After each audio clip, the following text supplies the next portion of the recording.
maju terus pantang mundur. Di bawah langit senja mimpi-mimpi mencuat luhur. Kami pasukan Garuda, bulu baja tak mudah pudar. Segelintir asa jadi langkah gagah berkobar.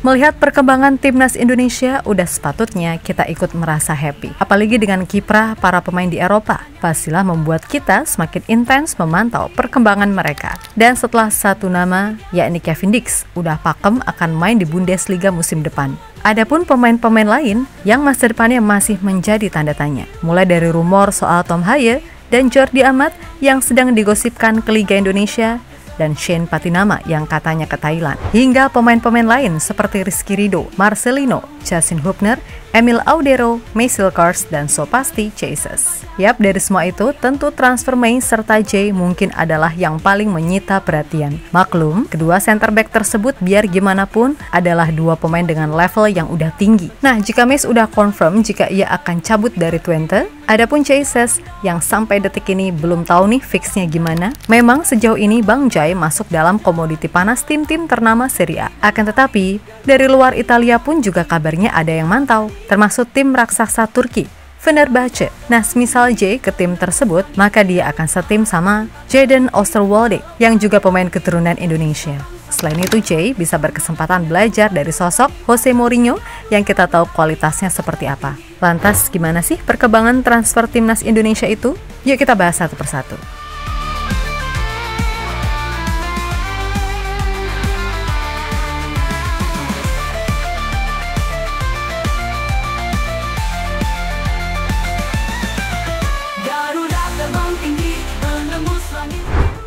Setelah melakoni 2 match terakhir di round 3, para pemain timnas Indonesia kini mulai kembali fokus untuk menatap musim depan di level klub. Bagi pemain-pemain yang masih ada kontrak, so pasti tinggal ngikutin aja. Tapi dalam hal ini, bursa transfer jelas nggak bisa dilepas gitu aja.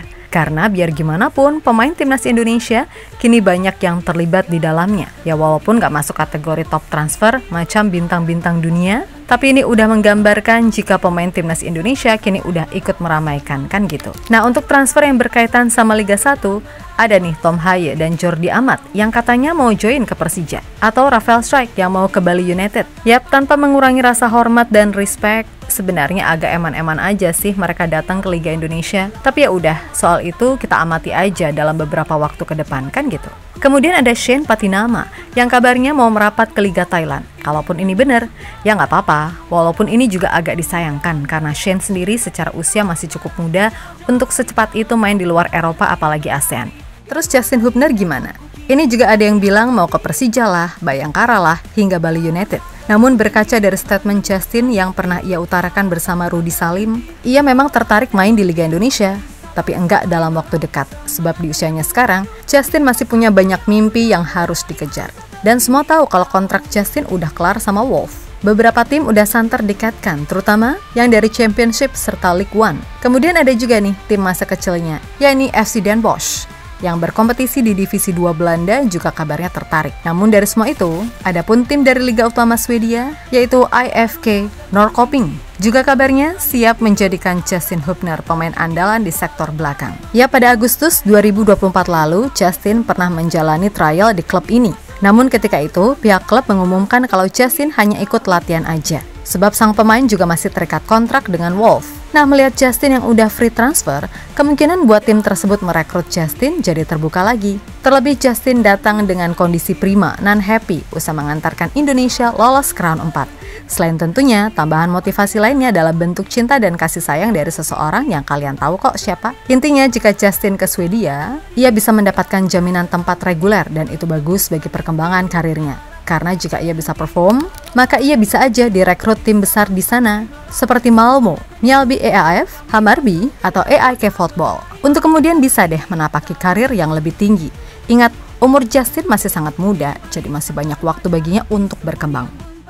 Perjuangan sejati diukir di relung hati, lawan semua rintangan, tak kenal arti rasa letih. Jiwa-jiwa kuat, bercahaya pada purnama gigi, harum bumi pertiwi menyusup dalam darah juara, gemuruh dalam dada, cita-cita membara, terjalani jalan tak pernah henti berlari. Garuda di dadaku kini dan di abadi, Garuda terbang tinggi.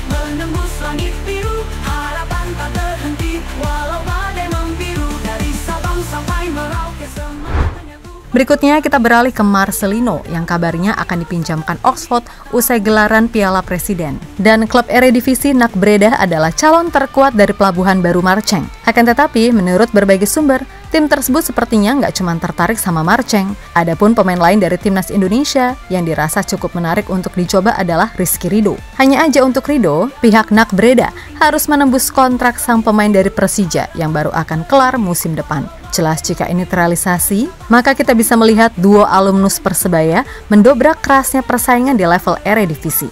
Dan mudah-mudahan aja itu benar, terutama buat Ridho yang harus berani untuk abroad, karena di Liga Indonesia, dia ibarat udah top level. Maka diperlukan kompetisi yang lebih keras agar di timnas Ridho pun bisa kompetitif bersaing mengingat ke depan pasti lebih berat persaingannya.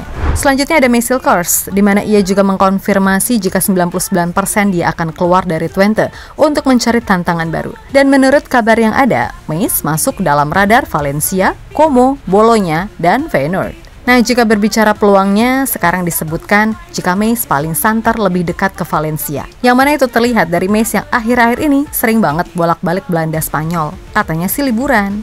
Tapi dibalik itu semua, kita nggak ada yang tahu, kan gitu. Sembunyi embun pagi, perjuangan sejati, diukir di relung hati, lawan semua rintangan, tak kenal arti rasa letih, jiwa-jiwa kuat, bercahaya pada purnama gigi, harum bumi pertiwi menyusup dalam darah juara, gemuruh dalam dada, cita-cita membara, terjal jalani jalan tak pernah henti berlari, Garuda di dadaku kini dan nanti abadi.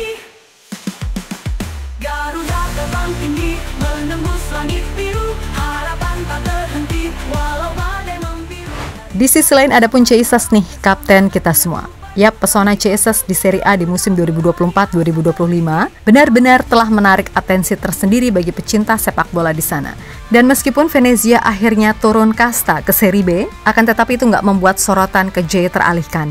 Yap, bisa dibilang, Jay nyaris selalu tampil mengesankan di lini belakang. Kemudian perannya sebagai kapten juga dianggap telah menjadi poin plus tersendiri. Di musim ini, baik bersama Venezia maupun timnas Indonesia, Jesus nyaris selalu tampil bagus di luar hasil pas lawan Jepang kemarin.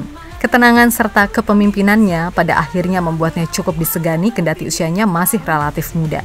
Itulah juga yang menjadi salah satu alasan kuat mengapa Patrick Kluivert tetap mempercayakan ban kapten kepada Jesus. Kendati di timnas Indonesia, masih ada sosok yang terbilang lebih senior secara umur, yang juga menjadi pilihan utama di tim seperti Tom Haye, Kelvin Verdong, hingga Kevin Dix ataupun Emil Audero. Bahkan Joey Pelupesi juga sebelumnya pernah dikabarkan akan didapuk jadi kapten utama, mengingat ini pemain juga terbilang senior serta udah kenal duluan sama Kluivert.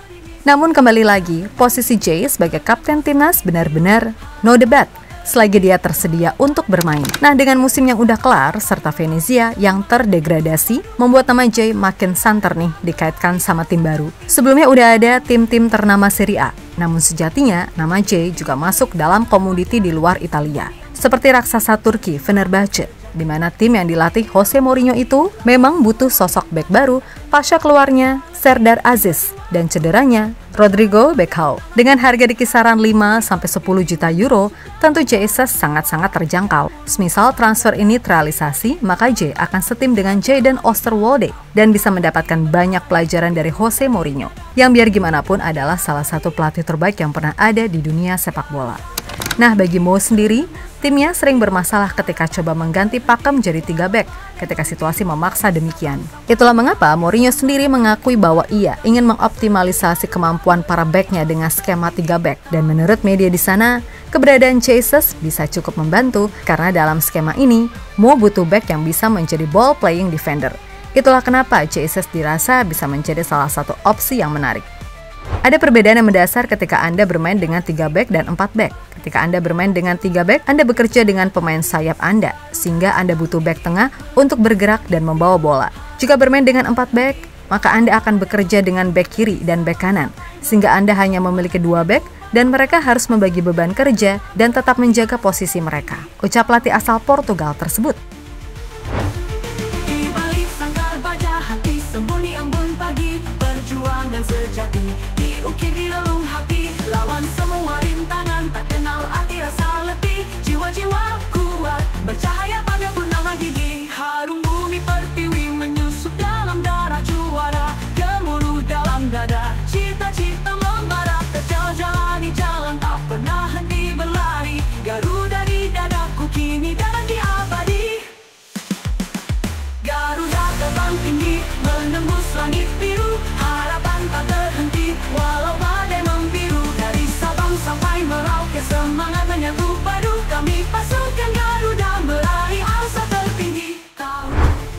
Yap, terlepas dari apapun, pokoknya perkara nanti apa yang menjadi keputusan tiap pemain. Ya udah kita hormati serta hargai, karena pada akhirnya mereka yang lebih tahu soal diri mereka sendiri, kan gitu. Dan oh ya, ada juga info dari Emil nih yang ketinggalan. Palermo kabarnya siap meminjamnya lagi semusim dari Como.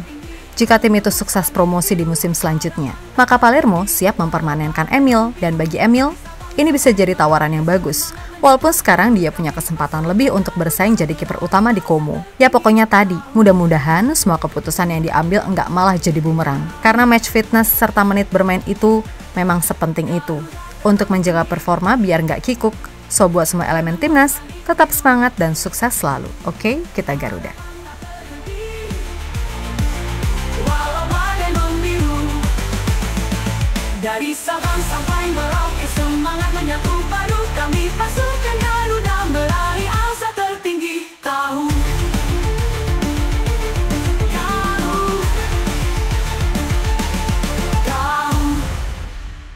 Itu dia pembahasan kali ini. Jangan lupa like, komentar, dan subscribe kalau kamu Garuda fans sejati. Kita ketemu lagi di video selanjutnya. Dan ingat, dukunganmu adalah bahan bakar semangat timnas. Saya Dinar dari Gals pamit. Dukung terus timnas Indonesia.